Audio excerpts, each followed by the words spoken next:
Buen día, compañeros. Somos el grupo número 1. En este caso vamos a platicarles acerca de la NIF 16 de arrendamientos. Los integrantes del grupo son Griseli López, Melvin Crisóstomo, Manuel López, Luis Alberto Gómez, Daniel Nufio y Flor Paola Cornelio.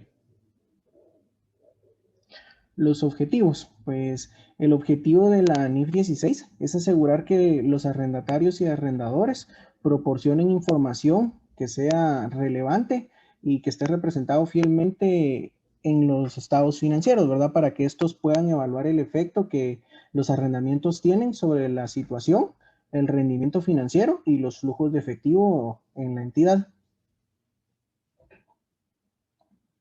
El alcance y algunas exenciones. La norma nos indica que se debe aplicar a todos los arrendamientos, incluyendo los arrendamientos de activos de derechos de uso en un subarrendamiento, pero tiene algunas excepciones. Los acuerdos de arrendamiento para la explotación y recursos no renovables. Aquí están incluidos pues, los minerales, gas, carbón, los activos biológicos que estén dentro de el alcance de la NIC 41, los acuerdos de concesión de servicios, estos que estén bajo el alcance de la CINIF 12, las licencias de propiedad intelectual, cuando son concedidas por un arrendador, dentro del alcance de la NIF 15, y los derechos mantenidos por un arrendatario bajo acuerdos de licencia, esto de acuerdo con la NIC 38. Y las exenciones para utilizar el reconocimiento de esta norma son los arrendamientos a corto plazo y los arrendamientos en los que el activo subyacente es de un bajo valor.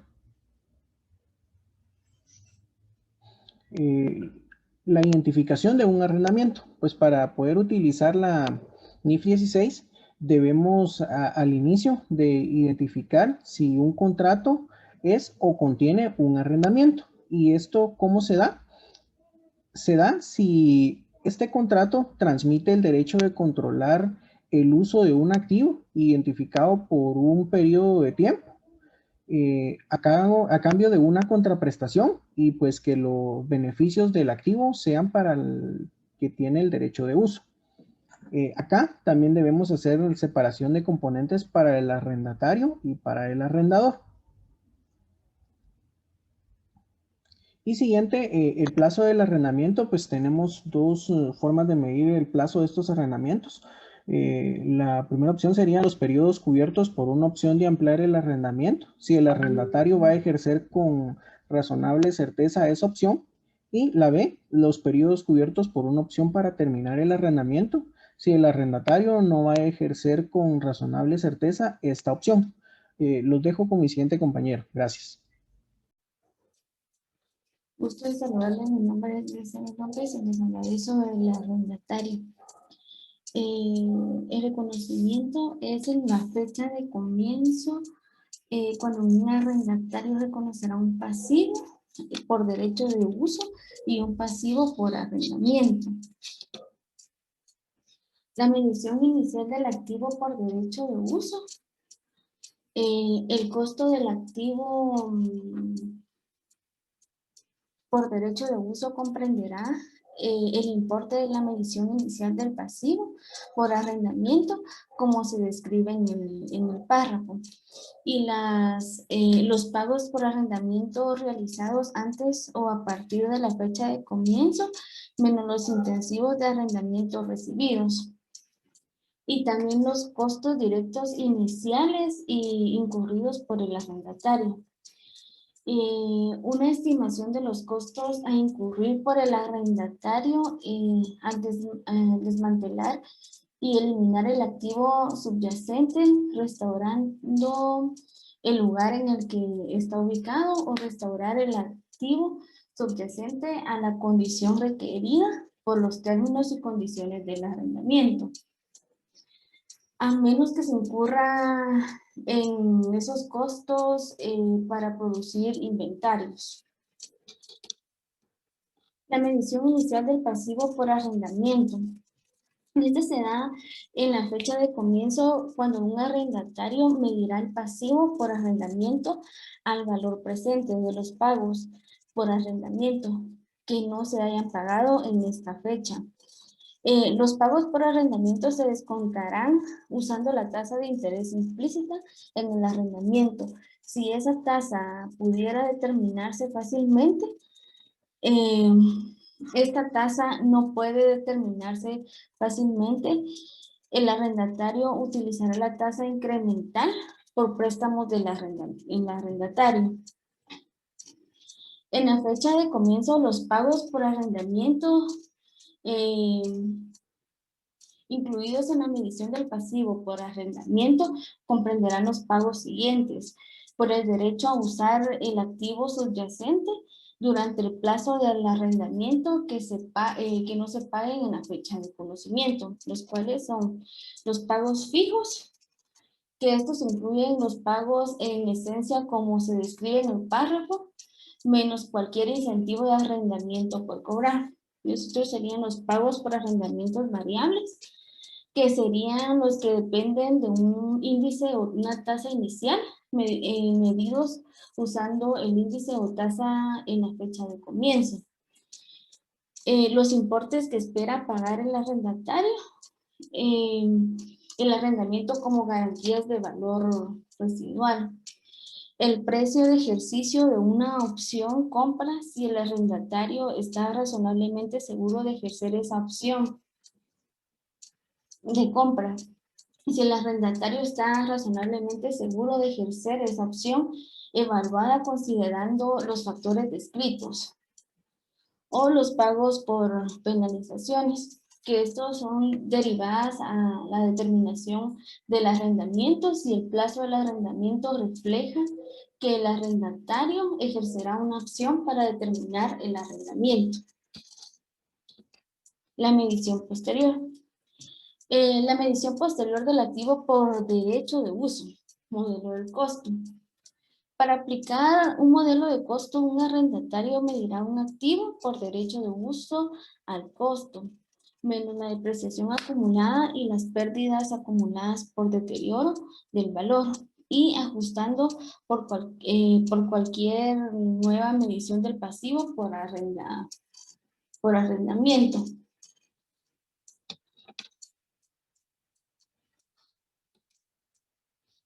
La medición posterior del pasivo por arrendamiento después de la fecha de comienzo en arrendatario medirá un pasivo por arrendamiento. Una es que va incrementando el importe en libros para reflejar el interés sobre el pasivo por arrendamiento, y otra es reduciendo el importe en libros para reflejar los pagos por arrendamientos realizados. Gracias. Un saludo a todos, mi nombre es Paola Cornelio y les voy a hablar sobre el arrendatario. Un arrendatario presentará en el estado de situación financiera o en las notas los activos por derecho de uso por separado de otros activos y los pasivos por arrendamiento por separado de otros pasivos.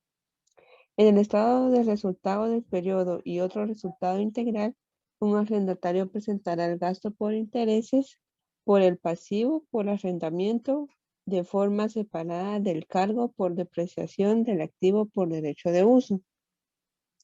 En el estado de flujos de efectivo, un arrendatario clasificará lo siguiente. 1. Los pagos en efectivo por la parte del pasivo, arrendamiento dentro de las actividades de financiación. Y los pagos por arrendamiento a corto plazo, pagos por arrendamiento de activos de bajo valor y los pagos por arrendamiento variables no incluidos en la medición del pasivo por arrendamiento dentro de las actividades de operación. También tenemos la información a revelar. El objetivo de la información a revelar para los arrendatarios es revelar información en las notas que, junto con la información proporcionada, de una base a los usuarios de los estados financieros para evaluar el efecto que tienen los arrendamientos sobre la situación financiera. Por ejemplo, tenemos un arrendatario revelará los siguientes importes para el periodo sobre el que se informa. cargo por depreciación de los activos por derecho de uso, por clase de activo, gasto por intereses por los pasivos por arrendamiento, el gasto relacionado con arrendamientos a corto plazo contabilizados, el gasto relacionado con arrendamientos de activos de bajo valor contabilizados y las salidas de efectivo totales por arrendamientos. Los dejo con mi siguiente compañero. Gracias. Un saludo a todos. Yo les voy a hablar referente sobre el punto de vista del arrendador. Mi nombre es Melvin Crisóstomo. La norma nos da una clasificación en el cual existen dos tipos. Está el arrendamiento financiero y el arrendamiento operativo.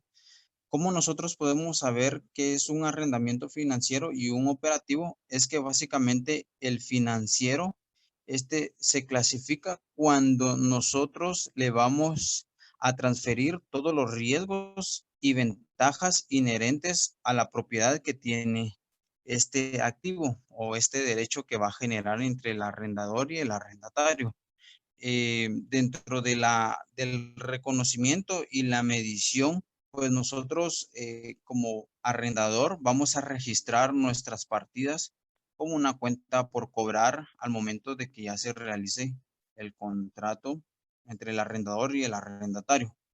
Dentro de la información o la medición posterior, básicamente es cuando se va a reconocer los ingresos financieros a un largo plazo del arrendamiento sobre la base pues que se va a ejecutar y que va a reflejar la tasa de rendimiento sobre la inversión que se va a hacer ante el arrendador y el arrendante que va a estar realizando.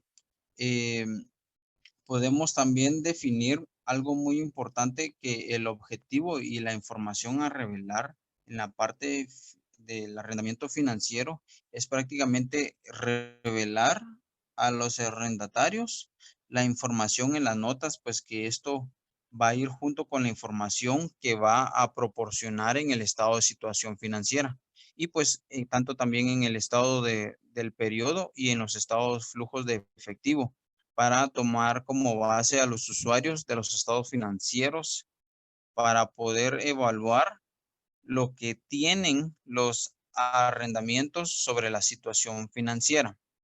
Muchas gracias. Lo voy a dejar con mi siguiente compañero sobre el arrendamiento operativo.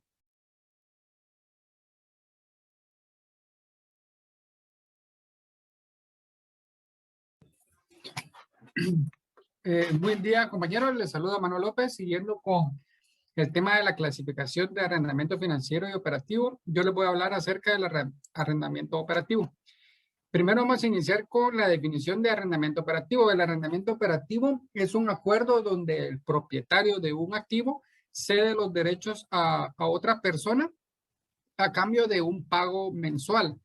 Este cese de derechos se hace por medio de un contrato, el cual es pactado por ambas partes y se va a determinar cuál va a ser la duración de este contrato. Luego tenemos por parte del arrendatario, debe de aplicar ciertas normas para poder registrar esto dentro de su contabilidad, y una de estas es el reconocimiento y la medición. El reconocimiento y medición tiene varios puntos importantes que el arrendador debe cumplir y tener muy en cuenta para poder registrar esto en sus estados financieros. El primer punto nos indica que el arrendador debe reconocer los pagos por arrendamiento procedente de estos arrendamientos operativos como un ingreso y debe ser registrado de forma lineal. Otro punto importante es que el arrendador deberá reconocer un gasto, los costos y todo este tipo de costos que tuvo que haber incluido al momento de haber adquirido este arrendamiento. Todo esto también incluye la depreciación y debe de tenerlo en cuenta durante todo el periodo que va a obtener este arrendamiento. Otro punto es que el arrendador debe añadir los costos iniciales, que son, por ejemplo, transporte, todo lo que haya incurrido para poder obtener este arrendamiento, y debe registrarlo al valor en libros del arrendamiento. Otro punto importante es de que el arrendador debe registrar las partidas de depreciación según las políticas con las que cuenta la entidad, y debe de acoplarse a lo que nos indica la NIC 16, que nos habla sobre la propiedad, planta y equipo, y la NIC 38, que nos habla sobre los activos intangibles. También tiene que tener en cuenta el arrendador que debe aplicar la NIC 36, que esta nos habla del deterioro de valor que cuentan los activos durante su vida útil. Otro punto importante es que si este activo que se adquirió llega a tener algún tipo de modificaciones, el arrendador deberá de contabilizar estas modificaciones como un nuevo arrendamiento y lo debe de contabilizar a partir de la fecha que se registraron estas nuevas modificaciones. Luego está la presentación de estos arrendamientos operativos. En la presentación no es más que el arrendador debe presentar estos activos que están sujetos a arrendamientos operativos en sus estados financieros, de acuerdo a la naturaleza que estos activos tengan dentro de sus estados financieros. Luego, por último, tenemos la información a revelar. El objeto de la información a revelar sobre los arrendamientos operativos nos indica la norma que los ingresos obtenidos por el arrendamiento deben de ser revelados por separado de los ingresos que se obtuvieron por los intereses que estos hayan generado. Dicha esta información a revelar, también el arrendador debe tener en cuenta que debe aplicar los requerimientos que nos revela la NIC 36, la NIC 38, la NIC 40 y la NIC 41, que son activos sujetos a arrendamientos operativos. Entonces, básicamente el arrendador debe tomar en cuenta todas estas normas para poder aplicarlos a estos arrendamientos operativos y revelar la información de una forma correcta. Esto sería todo. Los dejo con mi siguiente compañero. Buen día, un saludo a todos. Mi nombre es Daniel Nufio. Continuando con el tema de la NIF de arrendamientos, platicaremos acerca de lo que son las transacciones de venta con arrendamiento posterior.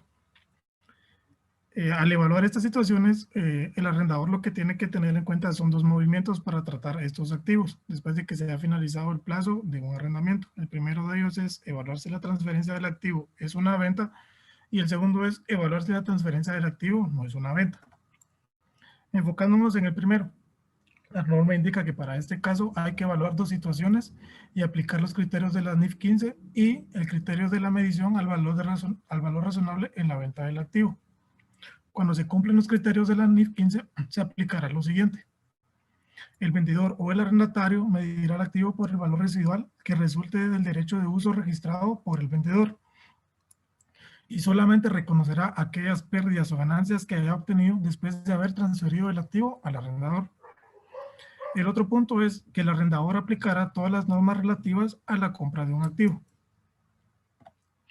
Cuando se evalúa la transferencia de este bien, de un activo, y este va a ser medido al valor razonable, indica la norma lo siguiente. Si la contraprestación por la venta no iguala el valor razonable del activo, una entidad hará los siguientes ajustes para medir los recursos que ha recibido por la venta de ese activo medido el valor razonable. Cualquier acuerdo que se haya, valga la redundancia, acordado entre las partes y que su precio sea por debajo del valor de mercado, este se contabilizará en forma de un anticipo por los pagos que se han hecho en el arrendamiento. La otra forma es que cualquier acuerdo que se haya realizado por encima del precio de mercado se va a contabilizar como un financiamiento adicional que el arrendador otorgó al vendedor. El punto 2, en cuanto a la evaluación de la transferencia de activos, es cuando este no es una venta. Y la norma indica que si la transferencia de un activo no satisface los criterios de la NIF 15 para ser vendido como un activo, se debe proceder de la siguiente manera. El arrendatario reconocerá el activo transferido y reconocerá un pasivo aplicando todos los criterios establecidos en la NIF 9. Y el segundo paso es que el arrendador no reconocerá un activo transferido y reconocerá un activo financiero aplicando de igual manera lo establecido en la NIF 9. Por último, tenemos unas definiciones que estas se encuentran en el apéndice A de esta norma, pero estas definiciones son las más importantes, por lo cual solo mencionaré algunas. ¿Qué es un activo por derecho de uso? Es un activo que representa un derecho a un arrendamiento a utilizar un activo subyacente durante un plazo determinado. El activo subyacente es el activo el cual es sujeto de arrendamiento y es el derecho de uso que fue transferido por el arrendador o el dueño de este activo. Un arrendamiento financiero. Como dijeron mis compañeros, es un arrendamiento que transfiere sustancialmente todas las ventajas y los riesgos inherentes de este activo a la persona que funge como arrendatario. También tenemos el arrendamiento operativo y a diferencia del financiero, este no transfiere todas las ventajas y riesgos inherentes de la propiedad del activo. Finalmente tenemos los que son los costos directos iniciales. Son todos aquellos costos derivados de la obtención de un arrendamiento en los cuales el arrendatario no hubiera incurrido si no hubiera existido nunca la necesidad de realizar un contrato de arrendamiento. Y esto es todo por nuestra parte. Muchas gracias por su atención.